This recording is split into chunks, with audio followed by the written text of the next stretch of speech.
Welcome back friends. आज पढ़ने वाले हैं female reproductive system.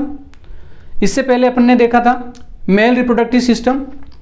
Female reproductive system में दो टाइप के ऑर्गन्स होते हैं, primary sex organs and secondary sex organs. Primary sex organs वो ऑर्गन्स होते हैं जिनमें अवम का निर्माण होता है।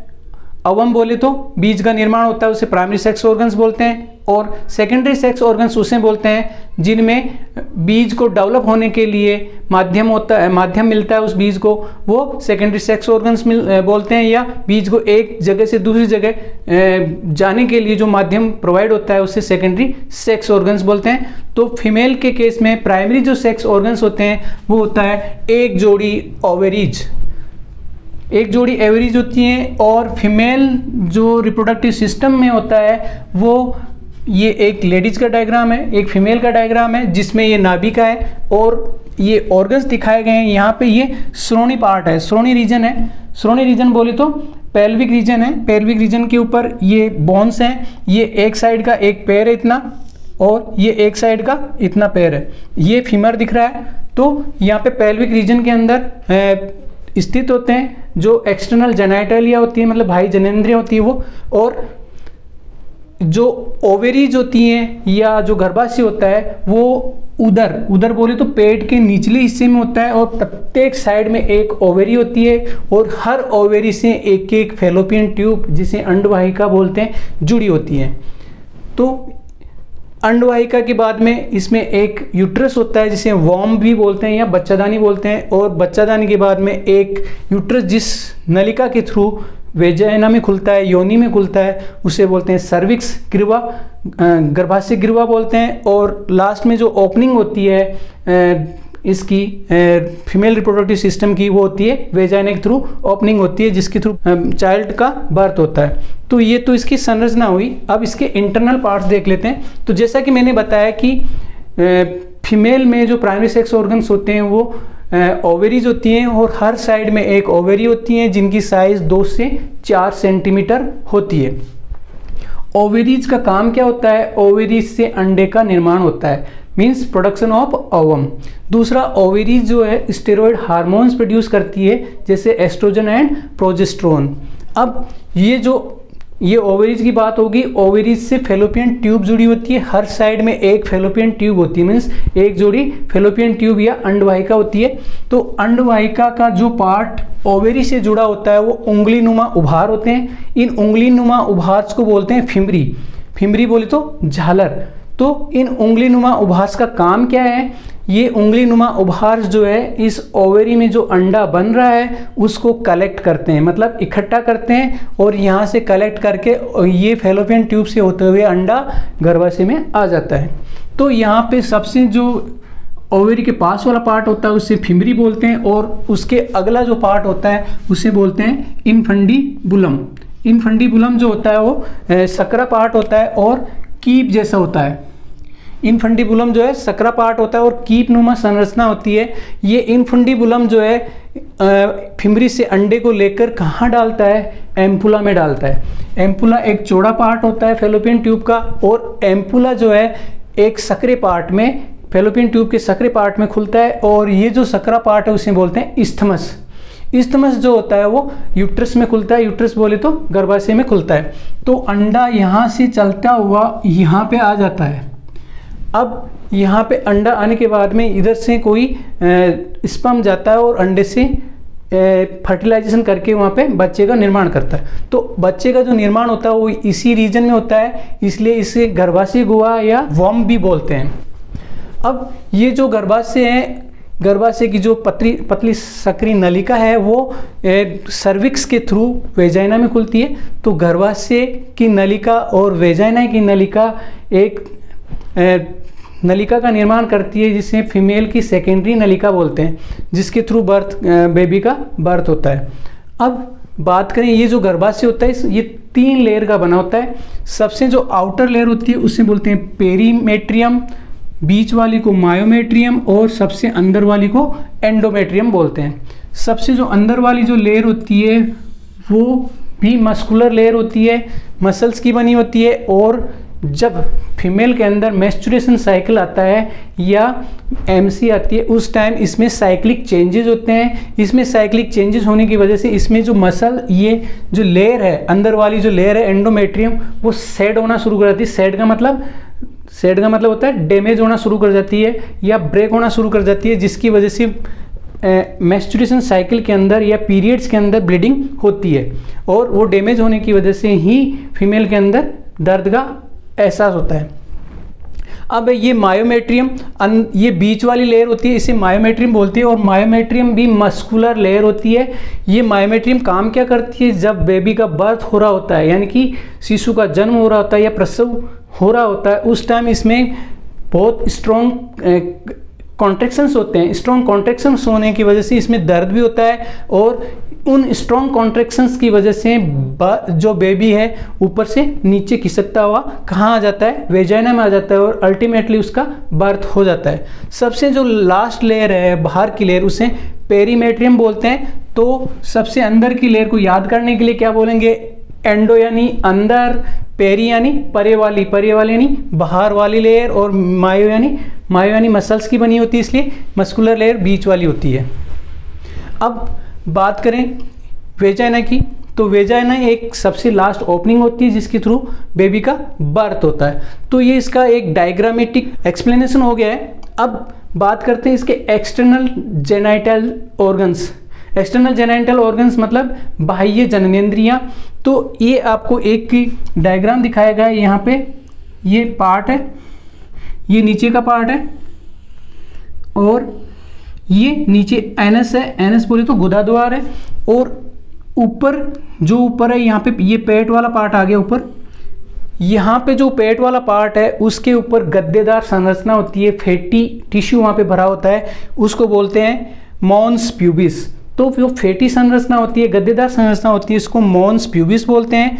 और अब अंदर की बात करें तो अंदर जो पार्ट, जो ऑर्गन्स होते हैं, उनमें सबसे बाहर जो होता है लेबिया मेजोरा होता है, मतलब जो वेजाइना होता है उसके सबसे बाहर एक मस्कुलर लेयर होती है, मसल्स की बनी हुई मोटी लेयर होती है जो वेजाइना को ढके होती है, उसको लेबिया मेजोरा बोलते हैं। और उस लेयर के अंदर भी एक लेयर और होती है जो पतली झिल्ली नुमा रचना होती है, मतलब पतली स्किन की बनी फोल्डेड रचना होती है, उसे लेबिया माइनोरा बोलते हैं। और ये लेबिया माइनोरा दो होती है, मतलब एक जोड़ी होती है, यहाँ से इसका शुरू होता है जॉइंट, फिर यहाँ पे जॉइंट शुरू होती है, तो एक साइड में एक साइड में एक, इस तरह ये सर्कुलर रचना बनाती है लेबिया माइनोरा। और लेबिया माइनोरा का जंक्शन जहाँ पे होता है, मतलब जहाँ पे लेबिया माइनोरा, दो लेबिया माइनोरा जुड़ती है, वहाँ पे एक उंगली नुमा संरचना होती है, उंगली नुमा संरचना, उसे बोलते हैं क्लाइटोरिस।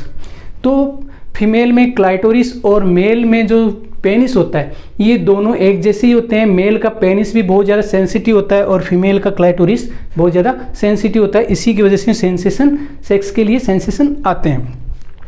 नेक्स्ट ये जो पार्ट है, इस पार्ट को बोलेंगे यूरिथ्रल ओपनिंग, मूत्र द्वार। फ्रेंड्स यहाँ पे फीमेल और मेल में अंतर ये होता है कि मेल के अंदर जो जनन द्वार रहता है और मूत्र द्वार वो एक ही होता है, पेनिस, जबकि फीमेल के अंदर जनन द्वार जिसे बोलते हैं वेजाइना वो अलग होता है, और यूरिथ्रल ओपनिंग जिसे मूत्र द्वार बोलते हैं वो अलग होता है। तो दोनों में ये डिफरेंस होता है। अब इसके अंदर, इन सब के अंदर भी एक संरचना और होती है जिसे बोलते हैं वेजाइना, योनि द्वार। वेजाइना को बोलते हैं वेजाइनल ओपनिंग या योनि द्वार। योनि द्वार एक झिल्ली से ढका होता है, ढक्कन होता है योनि के, वेजाइना के ऊपर एक ढक्कन होता है, वो जो ढक्कन होता है उसे बोलते हैं हाइमन मेम्ब्रेन, मतलब एक पतली झिल्ली होती है, उस झिल्ली को बोलते हैं हाइमन मेम्ब्रेन। तो ज़रूरी नहीं कि हर फीमेल के अंदर हाइमन मेम्ब्रेन प्रेजेंट हो। हाइमन मेम्ब्रेन पहले के टाइम पे किसी भी स्त्री की या किसी भी फीमेल की वर्जिनिटी डिटरमाइन करती थी, लेकिन ये ज़रूरी नहीं है क्योंकि हाइमन मेम्ब्रेन फट जाती है भी, बात के बाद में बताता हूँ। इसके बाद में ये जो एनस होता है गुदा द्वार, ये not a part of genital organs, genital organ का पार्ट नहीं होता, बस ये जेनाइटल ऑर्गन्स हो गए। अब फ्रेंड्स आपको मैं बता देता हूँ ये हाइमन के बारे में। हाइमन क्या होता है? योनि के ऊपर एक झिल्ली होती है जिसको, जो योनि के ऊपर ढक्कन होती है, लेकिन वो सभी फीमेल्स में नहीं होती है, वो फट जाती है। कब फटती है? या तो अचानक धक्का लगाओ या ऊपर से गिर गई हो फीमेल तब वो फट सकती है, घुड़सवारी के टाइम वो फट सकती है, खेलने कूदने के टाइम वो फट सकती है, मतलब साइकिलिंग के टाइम वो फट सकती है। या एक मेंस्ट्रुअल टैम्पॉन होता है, मेंस्ट्रुअल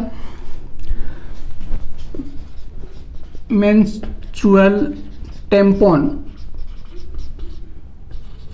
इसको इंसर्ट करने वेजाइना के अंदर इंसर्ट करते टाइम भी वो फट सकती है। मेंस्ट्रुअल टैम्पॉन क्या होता है, जब फीमेल के अंदर पीरियड्स आते हैं तो उस टाइम ब्लीडिंग होती है, उस ब्लीडिंग को रोकने के लिए बाहर से एक डिवाइस एंटर की जाती है किसके अंदर, वेजाइना के अंदर, उसको बोलते हैं मेंस्ट्रुअल टैम्पॉन। वो क्या करता है, जो ब्लीडिंग होती है उसको सोख लेता है, तो उसे मेंस्ट्रुअल टैम्पॉन बोलते हैं। तो ये तो एक्सटर्नल जेनिटलिया हो गया। अब है मेमोरी ग्लैंड्स। हर फीमेल के अंदर 2 मेमोरी ग्लैंड्स होती है, मतलब एक जोड़ी मेमोरी ग्लैंड्स होती है। ये जो मेमोरी ग्लैंड्स होती है, प्रत्येक स्तन के अंदर एक मेमोरी ग्लैंड होती है, तो 2 स्तन है, दो मेमोरी ग्लैंड्स होती है। मेमोरी ग्लैंड्स जो होती है, ये जो मेमोरी ग्लैंड्स होती है इसमें टिश्यू, फैटी टिश्यू भी पाया जाता है जिसे एडिपो टिश्यू बोलते हैं। तो मेमोरी ग्लैंड्स जो है, स्तन की जो आकृति है वो फैटी टिश्यू पे डिपेंड करता है कि कितना ज़्यादा फैटी टिश्यू उस स्तन के अंदर है। तो ज़्यादा फैटी टिश्यू होगा तो ज़्यादा स्तन मोटा होगा, और कम है तो कम होगा। जो मेमोरी ग्लैंड्स होती है वो लॉब्स में डिवाइड होती है। हर मेमोरी ग्लैंड 15 से 20 लॉब्स में डिवाइड होती है। ये लॉब्स हैं, ऐसे 15 से 20 प्रत्येक मेमोरी ग्लैंड के अंदर होते हैं। और ये जो लॉब्स होते हैं, प्रत्येक लॉब के अंदर छोटी छोटी संरचनाएं होती है, सेल्स की क्लस्टर्स होते हैं, सेल्स के गुच्छे होते हैं। ये देखो, ये सेल्स के गुच्छे हैं, और इन सेल्स के गुच्छों को बोलते हैं एल्वियोलाई। और इस एल्वियोलाई की जो बीच की गुहा होती है, कैविटी होती है, उसको बोलते हैं ल्यूमन ऑफ एल्वियोलाई या एल्वियोलाई कैविटी बोलते हैं। और इस एल्वियोलाई कैविटी के अंदर मिल्क भरा होता है। तो मिल्क कहाँ से निकलता है, एल्वियोलाई की कैविटी से निकलता है। अब प्रत्येक जो एल्वियोलाई होती है वो मेमोरी ट्यूब्यूल से जुड़ी होती है। प्रत्येक एल्वियोलाई छोटी छोटी मेमोरी ट्यूब्यूल्स होती हैं, प्रत्येक एल्वियोलाई से निकलती है, उन मेमोरी ट्यूब्यूल्स से वो कनेक्टेड होती है। और प्रत्येक मेमोरी ट्यूब्यूल्स आगे जाके एक बड़ी ट्यूब्यूल से वो कनेक्ट होती है, उसे बोलते हैं मेमोरी डक्ट। बड़ी ट्यूब्यूल्स को बोलते हैं मेमोरी डक्ट। ये मेमोरी डक्ट, ये बहुत सारी लॉब्स हैं, मेमोरी लॉब्स हैं। सभी लॉब्स की मेमोरी डक्ट्स जो है मिलके एक जगह मिलती है, और उसे बोलते हैं, एक बड़ी संरचना बनाते हैं वहाँ पे, और उस संरचना को बोलते हैं मेमोरी एम्पुला। मेमोरी एम्पुला क्या होता है, एक बहुत सारी मेमोरी डक्ट्स एक बड़ी संरचना में मिलती है, बड़ा गुहा होती है, गुहा मतलब कैविटी होती है, उसमें मिलती है, तो उसे एम्पुला बोलते हैं। और एम्पुला जो है, बहुत सारे एम्पुला जो है छोटी जो बड़ी ट्यूब्स होती हैं जिन्हें लेक्टिफेरस डक्ट्स बोलते हैं, दुग्ध नलिकाएं बोलते हैं, उनमें जाके एम्पुला खुलता है। और ये दुग्ध नलिकाएं एक छोटे से पोर के थ्रू, छोटे से छेद के थ्रू, निप्पल जो स्तन का जो निप्पल होता है उसके थ्रू बाहर निकलती है। ओपनिंग बाहर होती है इनकी, इसकी लेक्टिफेरस ट्यूब्यूल्स की, तो जिसके थ्रू दुग्ध का स्राव होता है या दुग्ध का सिक्रेशन होता है। तो फ्रेंड्स, ये हो गया है आपका female reproductive system. I hope मेरा वीडियो आपको अच्छा लगा होगा। अपने फ्रेंड्स में इसको शेयर कीजिए, लाइक करें, कमेंट करें। और फ्रेंड्स, इसके आगे जो है हम पढ़ने वाले हैं गैमेटोजेनेसिस, मीन्स कैसे स्पर्म का सीक्रेशन होता है, कैसे अंडे का सीक्रेशन होता है, कैसे स्पर्म और अंडा आपस में मिलता है, और कैसे बर्थ बेबी का जन्म होता है, वो अगले लेक्चर में पढ़ने वाले हैं। तो फ्रेंड्स, चैनल को सब्सक्राइब जरूर कर देना। Thank you.